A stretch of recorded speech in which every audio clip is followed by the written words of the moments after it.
గుండెలో కొలువున్న రాజువయ్యా, మా ప్రాణాలు కాపాడే దేవుడవయ్యా. మా గుండెలో కొలువున్న రాజువయ్యా, మా ప్రాణాలు కాపాడే దేవుడవయ్యా. మా కంట కన్నీరు నువ్వు చూడలేవయ్యా, నా ప్రజలే నా ప్రాణం అని అంటావయ్యా. అన్నింటా మా వెంటే ఉంటావయ్యా, మా కష్ట సుఖాలు పంచుకుంటావయ్యా. నువ్వే మా దేవుడు, నువ్వే మా ధైర్యము, నువ్వే మా నాయకుడై వెలుగులు పంచే చంద్రుడిలా నువ్వు సల్లగా ఉండాలన్నా. శుభాసన్నా శుభాసన్నా శుభాసన్నా శుభాసన్నా. మా గుండెలో కొలువున్న రాజువయ్యా, మా ప్రాణాలు కాపాడే దేవుడవయ్యా.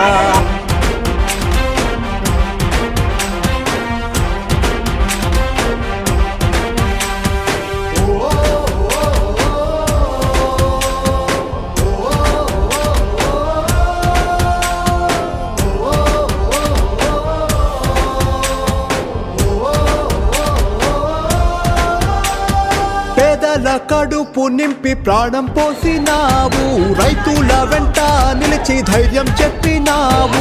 కష్టం వచ్చిన వాళ్లకు తోడు నిలిచినావు, సాయం అడిగిన వెంటనే నేనున్నానంటావు. నీ అడుగే సూర్యుని రూపం, నీ పిలుపే ప్రజల కోసం, నీ మాటకు కదిలే లోకం.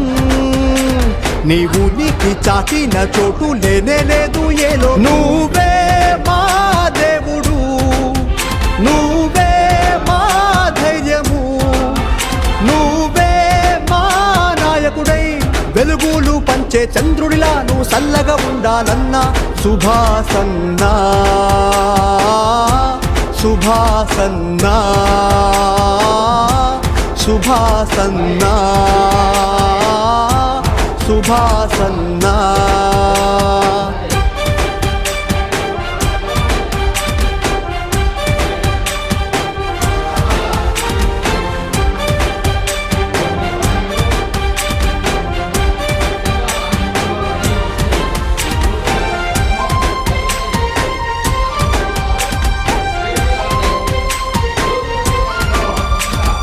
ధర్మం చేసిన వాళ్లకు నేనున్నానన్నావు, అధర్మం చూపిన వాళ్లను శిక్షించమన్నావు.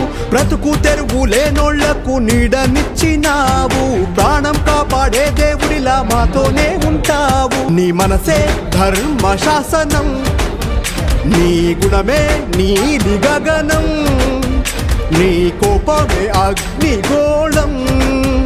మా కోసం అండగా నిలిచే నువ్వే మా ప్రభంజనం. నువ్వే మా దేవుడు, నువ్వే మా ధైర్యము, నువ్వే మా నాయకుడై వెలుగులు పంచే చంద్రుడిలా నువ్వు సల్లగా ఉండాలన్నా.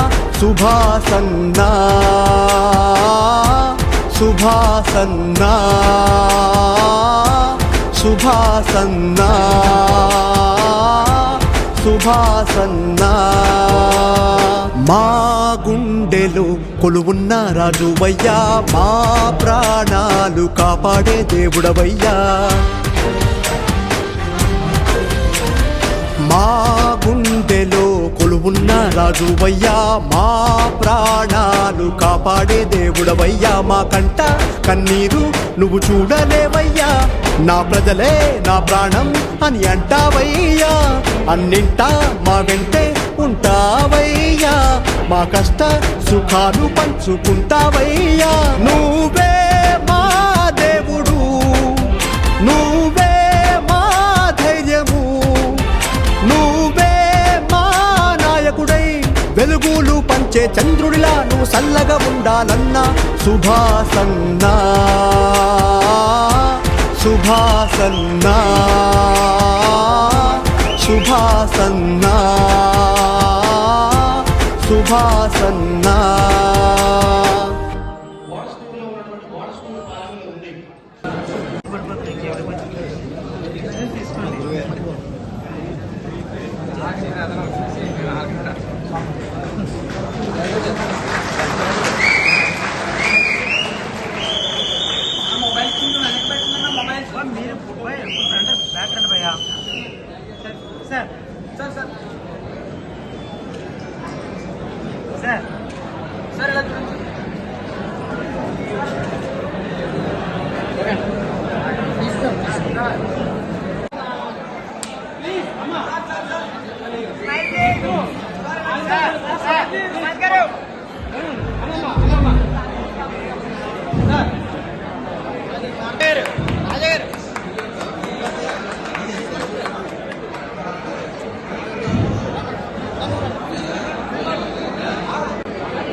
ఈ ర్యాలీ లాంటిది కానీ ఈ యొక్క మీటింగ్ లో మీరు ముఖ్యంగా తొమ్మిది వెంకటరెడ్డి గారు అల్లాడు ఆ రోజుల్లో కనీసం ఒక టెలిఫోన్ కానీ ఒక సెల్ కానీ ఏమీ లేని టైంలో ఒక మీటింగ్ వేసి 50,000 మంది సుమారు ఒక చోటకి చేర్చారంటే మరి ఆ రోజున మన యూనిటీ ఏంటనేది చూపించి దాని ద్వారా ఐక్యత సాధించడం జరిగింది. మరి ఈ రోజున ఈ తుని నియోజకవర్గంలో ఈ ర్యాలీ భారీ ర్యాలీ మన యూనిటీ ఏంటనేది మరి సాటి చెప్పిన ముఖ్యంగా ఇందులో బాధ్యత వహించిన సోనంపూడి చంద్రశేఖర్ గారి వారి శ్రీనిధి గారికి కానీ అలాగే మిగతా సభ్యులందరికీ కూడా హృదయపూర్వక నమస్కారాలు తెలియజేస్తా ఉన్నాను. ఖచ్చితంగా మన వాణి వినిపించినప్పుడు మన యూనిటీ చూపించినప్పుడు మనం ఏదైనా సాధించగలం. దానికి ఉదాహరణ కోనసీమ ఆంధ్రప్రదేశ్లో మరి ఎంతో మంది అమాయకులు వినిపించినప్పుడు ఆ రోజు అనుభూతుల కార్యక్రమం పెట్టి చాలా మంది అమాయకులు శిశుపతి కూడా వాళ్ళు ఎన్నుకున్నారు. మీ మద్దతు తెలియజేయంటే మనందరూ కూడా 150,000 మంది దాటి ఆ రోజున వనగోలు గారికి వచ్చి మేము ఇందులో ఎన్నుకున్న వాళ్ళు చాలా మంది అమాయకులని ఒక్క గంటలతో అమలాపురంలో పొరపాటే విజయవాడలో ఉన్న ఏదైతే అన్యాయం కేసులు ఇక్కడ వైసీపీ ప్రభుత్వం దిగి వచ్చి అన్ని కేసులు ఎత్తేసి వాళ్ళ గొప్పైందని కూడా చెప్పడం జరిగింది. ఈ కేవలం ముఖ్యంగా తొమ్మిది వెంకటరెడ్డి గారు మరి ఈ పక్కన మన యూనిటీ కొంచెం తక్కువగా ఉంటుందని వెంటా ఉంటాం. ఈ రోజున ఎవరైనా మాట్లాడగలరా? ఈ ర్యాలీ చూసిన తర్వాత మన ఐక్యత ఏంటనేది తెలియజేసిన తర్వాత మన కులాన్ని పక్కన పెట్టే పరిస్థితి ఉండాలా? నేను ఈ సభా సాక్షిగా చెప్తా ఉన్నాను. బళ్ళు యొక్క కార్మికుల జోలికి ఎవరైనా వస్తే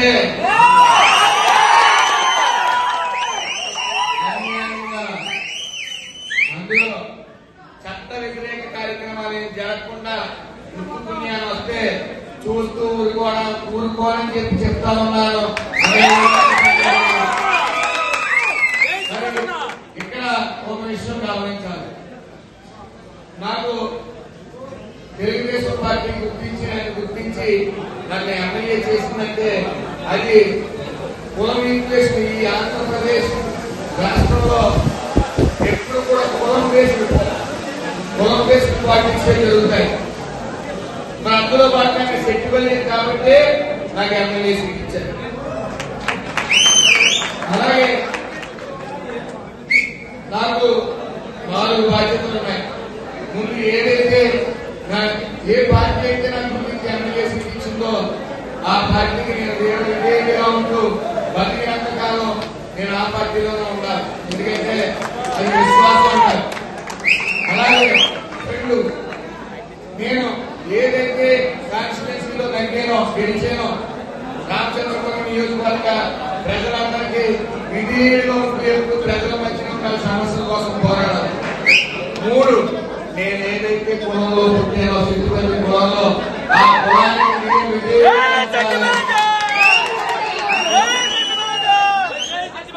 ఆ కులంతో పాటు నేను ఉండాలి. కుల సమస్యలు తెలుసుకుంటా ఉండాలి. మరి వాళ్ళందరూ బాధ్యత ఏంటంటే ఇవాళ అధికారంలో ఉన్నాను కాబట్టి నేను మంత్రిగా ఎమ్మెల్యేగా ఉన్నాను కాబట్టి నా చేతనైనంత సాయం ఈ కులానికి చేయాలి. బీసీ కార్పొరేషన్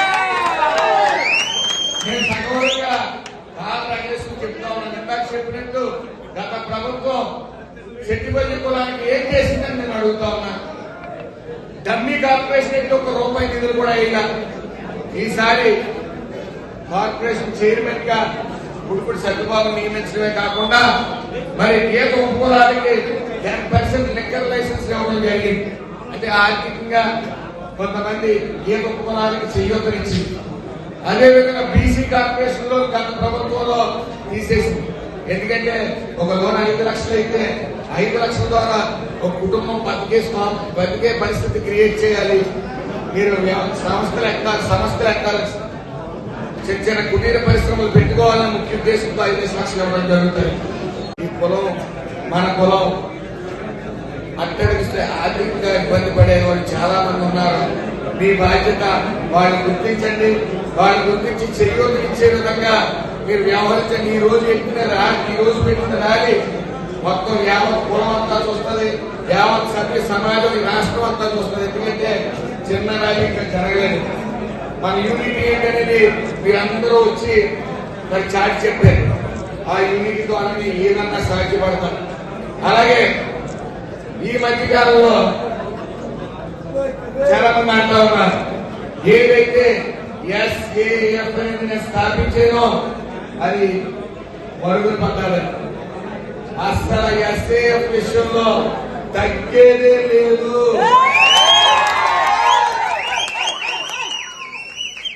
ఇదే SAF అయితే ఏ ఉద్దేశంతో నేను స్థాపించానో అది ఉవ్వెత్తున ఎగిసిపడే విధంగా ఆగస్టు 3వ తారీఖున దాని కమిటీ, దాని విధి విధానాలు, దానికి ఉన్న ఫండింగ్ అంతా కూడా ఆగస్టు 3వ తారీఖున మీ ముందు పెట్టడానికి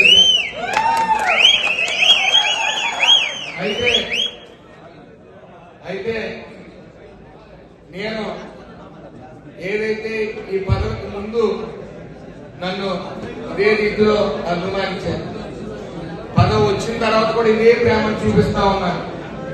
మరి మీకు జీవితాంతకాలం రుణపడి ఉంటానని, ఎప్పుడు కూడా మీకు అందుబాటులోనే ఉంటారని, అలాగే మంత్రి అయ్యాను కదా అని కళ్ళు నెత్తి మీద కెట్టుకుని వ్యవహరించనని చెప్పి మీకు చెప్తా ఉన్నాను.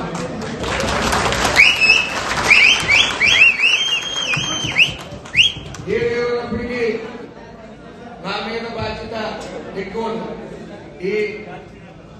ఎప్పుడైతే నేను ఎమ్మెల్యేగా మంత్రిగా అయ్యానో ఒక కులం తరపున ప్రాతినిధ్యం వహించడం అంటే మంత్రి స్థానంలో ఉంటే కొంత కష్టం అవుతుంది. కాబట్టి ఈ SAF ని బయట వ్యక్తిని ప్రెసిడెంట్ చేసి కార్యవర్గాన్ని ఎన్నుకుని ఏదైతే ఫండింగ్ ఇస్తానని ప్రామిస్ చేసినో అది ఇచ్చి పువ్వెత్తిన ఎక్కడ సెక్యూరిటీ ఏ కష్టం వచ్చినా అక్కడ SAF ఉంది తీరుతుందని చెప్పి మీకు చెప్తాను.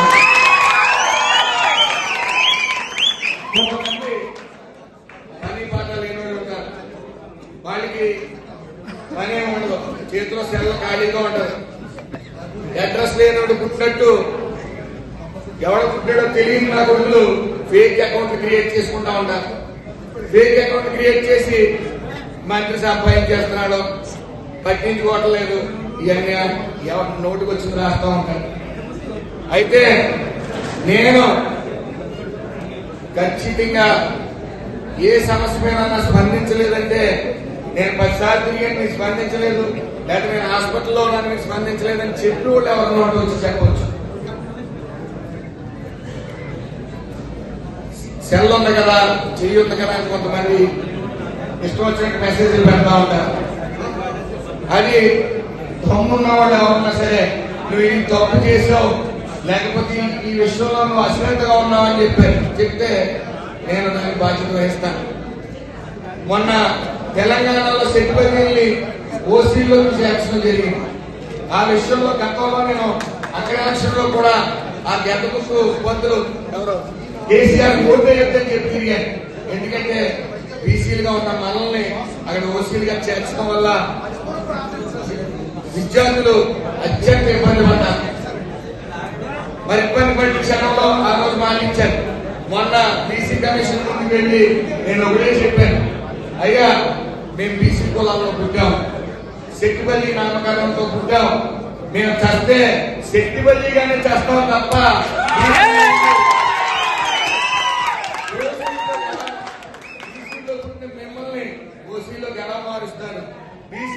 సర్టిఫికేట్ తెచ్చుకుని ఉద్యోగం తెచ్చుకున్న తర్వాత మన ఓసీలో చేస్తే ఇతను OCR BCR right information act కింద వేస్తే ఉద్యోగాలు కావా, ఎందుకు మా జీవితాలతో ఆడుతూ ఉన్నారని చెప్పి అక్కడ అనడం జరిగింది.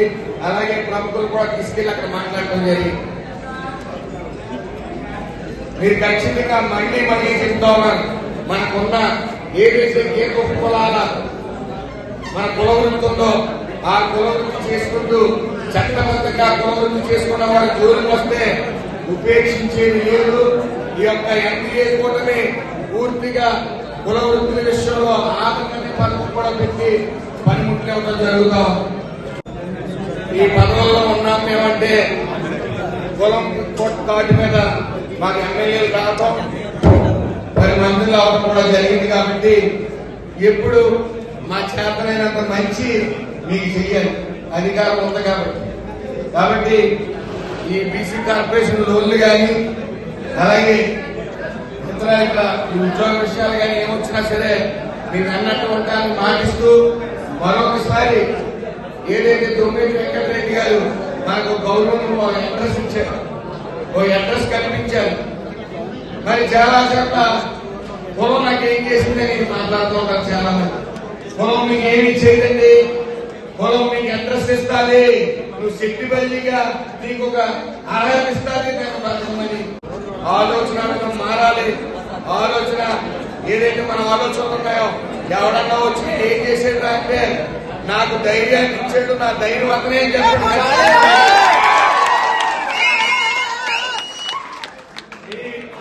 మీ ధైర్యాన్ని నేను అవుతాను, మీ కష్టంలో నేను ఉంటానని చెప్పి తెలియజేసుకుంటూ మీకు నాకు ఈ అవకాశం ఇచ్చిన అలాగే పరిస్థితి గారికి కూడా నా హృదయపూర్వక నమస్కారం తెలియజేస్తాను.